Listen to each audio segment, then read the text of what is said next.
वालेकुम मेरे प्यारे भाइयों, उम्मीद करता हूँ सब ठीक ठाक होंगे। पंजाब असम्बली के अंदर लगा दंगल।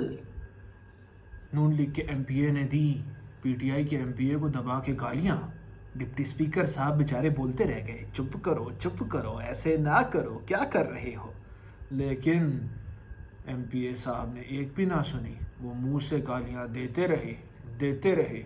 लोग आसपास हंसते रहे। इतने में आ गई जी पीटीआई साहब के अंदर गैरत। पीटीआई के एमपीए उठे और उन्होंने सलमान खान की तरह लगा दिया मुंह पे एक मुक्का। खींच के हो गई धींगा मश्ती। लोग वहीं पे तमाशाई बन के देखते रहे।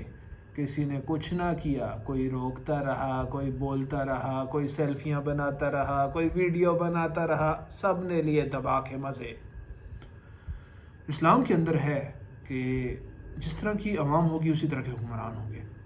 आजकल आप अवाम का हाल देखें तो गालम गलोच हमारे मुंह पे ऐसे चढ़ी हुई है कि मैं क्या कहूँ। जिस तरह लोग खाना खाते हैं, पानी पीते हैं, वैसा हिसाब किताब है। और हम ये भी नहीं देखते कि हम एक दूसरे की माँ बहन, बल्कि उससे पहले हम अपनी माँ बहन को गंदा कर रहे होते हैं। क्योंकि जब आप किसी को गाली देते हो तो आगे से वो भी आपको गाली देता है। इस्लाम के अंदर है सब्र, तहम्मुल। इस्लाम में ये नहीं है कि कोई आपको गाली दे तो आप आगे से उसे गाली दो। ठीक है, लोग तो आपको बातें यहाँ पे यहीं लगाएंगे कि तुम्हारी गैरत को क्या हो गया है, तुम्हें गालियाँ पड़ रही हैं, आगे से ये करो वो करो। लेकिन इस चीज़ का सिला जो होगा, इस सब्र का सिला, कि आप गाली सुन लो, आप आगे सब्र कर जाओ, आप चीज़ को अल्लाह के ऊपर छोड़ दो, उसका सिला हमें अल्लाह देंगे। ये हजूर पाक सल्लल्लाहु अलैहि वसल्लम की सुन्नत भी है। उनको बहुत से लोग बहुत कुछ कहा करते थे, लेकिन वो आगे से कुछ भी ना कहते थे।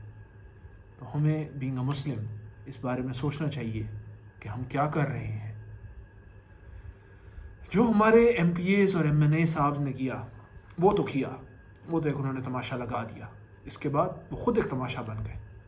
अब मीडिया में हर जगह उन्हीं के ऊपर बातचीत हो रही है। क्या ये सब सही है? इस सवाल का जवाब आप मुझे दें।